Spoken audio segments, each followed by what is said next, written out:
Hey everybody, and welcome to my YouTube, okay? I'm really trying to get better at this, but today we're going to be talking about the tomato. Yes.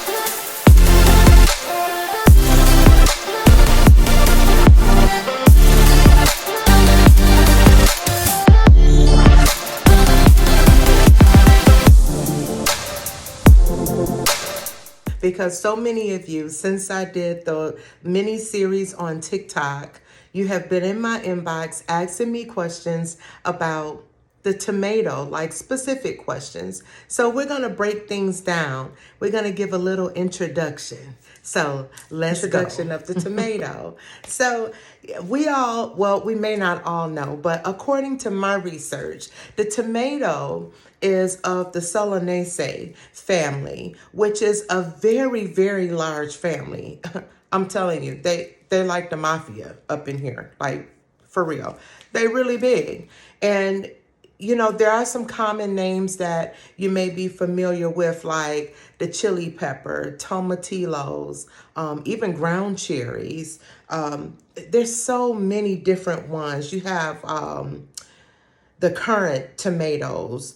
Did I say tomatilla? Yeah, tomatilla. And I got my notes here to help keep me on track because I can't remember everything, y'all. Y'all can't expect me to remember everything. I remember a lot, but not everything. Did you know the ground cherries come in many different colors? Like a lot of people are used to seeing, I think it's Mary's that they talk about. I've never grown ground cherries, and I did think about it this season, but I did not go ahead and order some.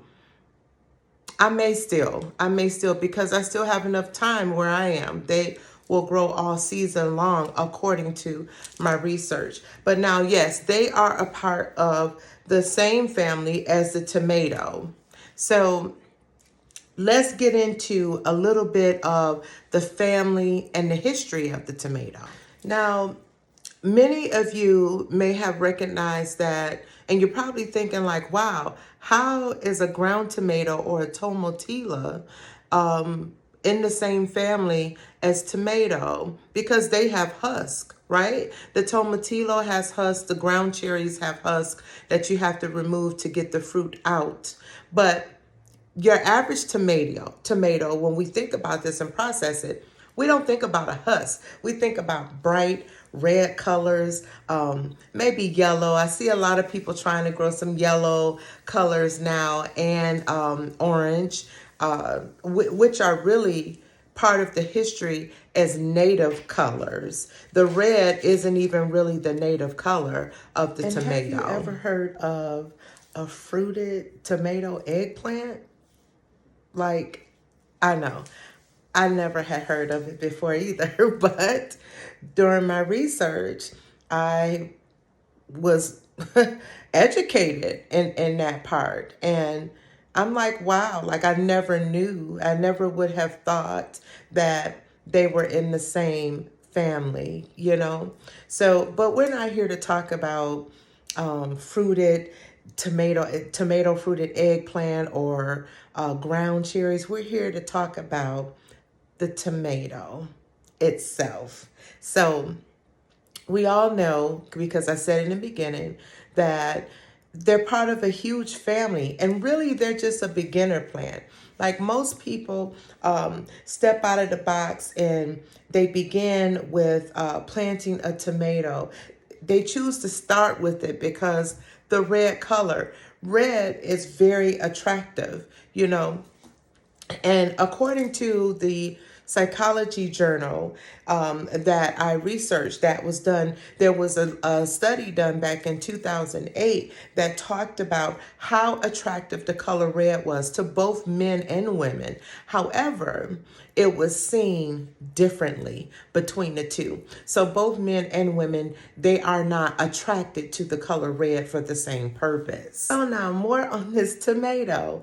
Did you know, and this is part of the history, did you know that not only are tomatoes associated with nightshades, but they are definitely associated with witches? Who would have thought that? What do or could witches even do with tomatoes? But we're not here to talk about that. We're here to talk about just the tomato. We're going to talk about the history of the tomato, which we've already done a little bit. We're going to talk about the family of the tomato. We're going to talk about the attractiveness of the tomato, because I made notes here for you. We're going to talk about the high producers of tomatoes. You're going to be shocked. I'm pretty sure you are. We're going to talk about what they need, and then we're going to exit stage left, because I ain't here to keep you long, right? So let's step right on into the high producers of tomatoes, right? Because we all want to know where does all the tomatoes come from that help to feed us? You know, not only us small gardeners try to provide tomatoes for our families, for neighborhood grocery stores, and our neighbors, but would you believe that the highest producers of tomatoes is China?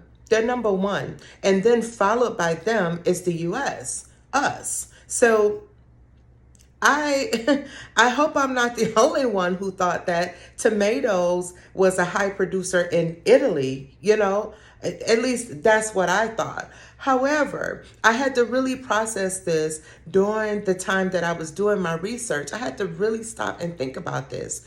It's not the tomato the reason why I thought, or anyone else who felt the same way, that Italy would be the high producers considering all of the tomato entrees that they made.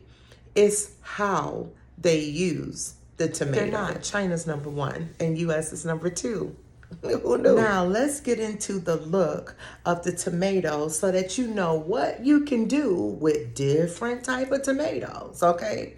So as I talked about on TikTok, and we're not going to get into indeterminate or determinate because I felt that I covered that through TikTok. But if you feel that you need to know a little bit more about the indeterminate or determinate tomatoes, a little bit more understanding, let me know in the comments and I'll go in and elaborate and do a video about that. But to notice or recognize what type of tomato you would use for like canning tomato paste or making sauces or stewed tomatoes, you're gonna have to recognize the ones that grow like elongated, like aroma tomato. Aroma tomato has that elongated look on there. So that is one that you would, want to look for. Another tomato that you may want to look for is like the plum tomato. And this is because the plum and the Roma tomato has that thick meat on the inside. And this is going to roll us right into like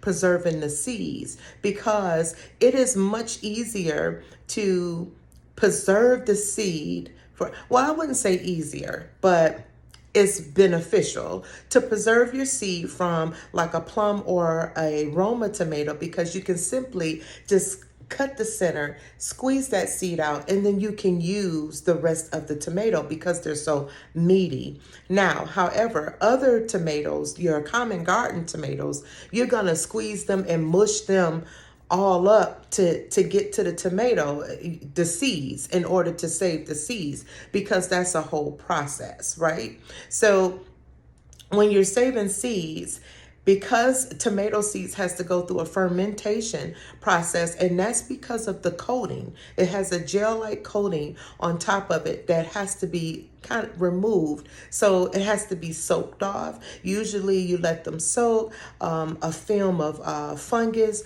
will grow on the top, and this only takes about 2 to 3 days. You pour that off, you add more water. The seeds that sink to the bottom are the viable seeds. What comes up to the top with the fungus is what you get rid of. Okay, so I see a lot of people trying to figure that out on TikTok, and you have to remember, and it's what you're saving seeds from. So as far as the Solanaceae family, And this is not just tomatoes, it's of the Solanaceae family. So everything, including tomatoes, even eggplant, you're gonna go through this process. What sinks to the bottom are the viable seeds. What comes up to the top is what you get rid of, okay? So let's move right on. We also want to remember that the process of saving seeds for tomatoes can only be done from a mature fruit. So you can't take one that just like, got knocked off too early and it didn't reach the maturity and you're like, well, I'm going to save the seeds from that. No. That's not going to give you a productive tomato plant. And make sure that your seeds are heirloom. The reason I say that because there's still controversy between whether or not tomato plants cross-pollinate or not. So now we're getting into a little bit more of the history of the tomato plant because the ancestral plants before they came over to where we are, they had a very long stylus that came way out past the anthers. So there was no way that they could like self-pollinate. But as they came over to the US, in each journey that they had, the stylus would get shorter and shorter to where it became, well, it's way down there and the anthers are up top. And we all know the anthers are the male part of the plant that, when they peel back, they release that pollen and it's accepted by the female stylus and goes into the ovary, and that's how your vegetables are produced. They used to be able to so that's kind of like where the controversy is about, do they cross-pollinate? No, they don't cross-pollinate. So they still have a little bit of confusion about that. Now let's talk about what they need. You hear a lot of people say, oh, tomatoes need at least 8 hours of sun, right? Okay, well, it depends on what type of yield you're trying to produce. And this is the way I approach gardening from every aspect. Because if I want a very high yield, I'm going to not only plant with the moon signs, but I'm going to plant according to how much sunshine, sunlight that the plant can receive. Now, when we speak about light, we all know that there's artificial lights that can be used in greenhouses and high tunnels and things of that nature too, to provide your plant the proper light that it needs. Now, when you I tend to think, I believe, and this is from me growing in greenhouses, high tunnels, in the direct sow. I've grown a lot of different things, a lot of different ways. And that's how I've gained some of my knowledge, along with the research that I had to do to even know how to grow it. But what I'm trying to get to is that I really think that when you're using an artificial light, of course, you may want to use more. So you may want to give more time because that's an artificial light. It's not the sunlight. However, if you have the use of the sunlight, you may not need 8 hours. If you want enormous yield, then yes, you're going to follow all of those fine details to the T. You're going to follow when to plant it according to the moon cycle, 8 hours of sun. But if you want to make sure, hey, I just want to make sure I get a yield. Okay. So if you just want to make sure you get a yield, I believe that 6 hours, 5 to 6 hours of sun will give you tomatoes. They may not produce as quickly as someone who has given their tomatoes 8 hours, but you will get some. And if that's the objective, is at least I got some, then go ahead and try it. For those of you in the northern areas, your sunlight is dwindling down and is getting cooler. Just know that you can grow a tomato in most northern areas and provided you planted the seed when the ground was still warm. See, because the ground needs a particular temperature. The seed needs the ground the soil, the medium, to be a particular temperature in order to germinate.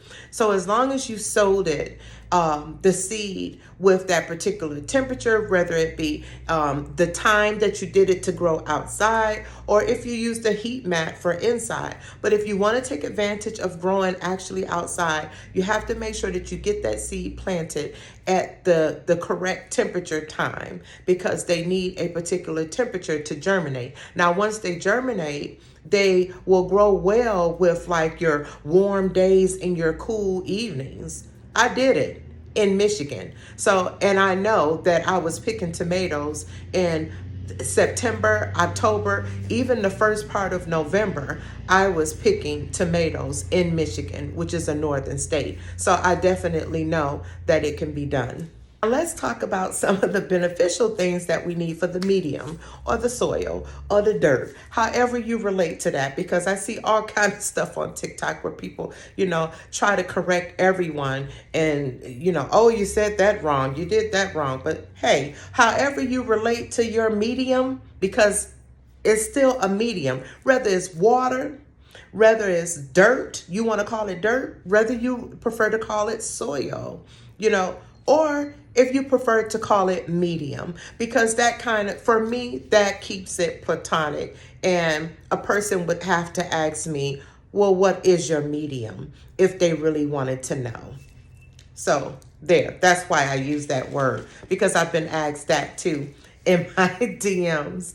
Now, let's talk about other things that the tomato may need as far as nutrients for your medium. Natural nutrients like your beans and your peas, which is Leguminosae family.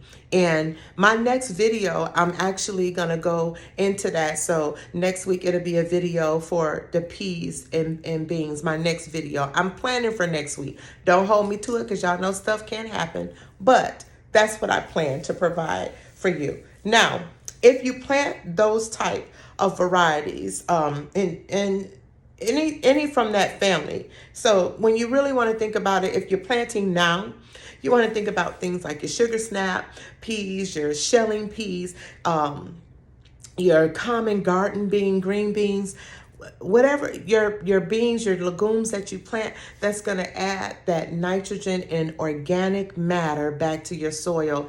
And tomatoes absolutely love that. They love compost. So you can do things like your side dressing, top dressing, however you want to call it, to add compost into the area that you're planting tomatoes. And we tend to use our compost because we have compost that we, make from our scraps from our home on our farm, and we'll side dress certain areas with that. We also have another farm that we go to where we can get horse manure, and we also have manure that comes from our chickens. So a mixture of all of that gives them a good breakdown of organic matter that they can reuptake to give you nice, beautiful tomatoes. I hope you found this video informative. I plan to talk about the differences between a bean and a pea in my next video. But if you would like more information about tomatoes, let me know in the comments so I can come back with something like that. I need y'all help. Look, y'all gotta help me help you, okay? Please give my video a thumbs up if you found value in this information, or give me a thumbs down if you think it completely sucked. Either way, I need to know. But if you did like the information, make sure you thumbs up, give me a comment. Hey, you can even give me a share, and make sure you subscribe. If there's somebody that's needing to know this type of information to help them understand how to plant and what type of plant they're dealing with when they're planting tomatoes, share this video to them. Don't hoard the information. Make sure it gets out so that other people can partake of it as well. Okay? Either way, make sure that you come back for more videos from Lady Empress, or go over to TikTok if you need a laugh every now and then, as well as some informative information. Won't be as in-depth as here. And remember, hit the subscribe button if if you want to keep hearing about information like this, because I do have loads of it. I just have not put it all out there, y'all. We know how it is in the creative space. We have to be comfortable, and everything is in due time, due season. So I hope you like this video. I hope you hit the subscribe button, and I hope you come back to see me as either here on YouTube or over on the TikTok, because I'm there mostly, but I do have Instagram and Facebook as well. All right. Thank you for watching my video, and you guys have a wonderful, wonderful gardening season. Bye. Don't address me as anything but king. I wear a lot of clothes, but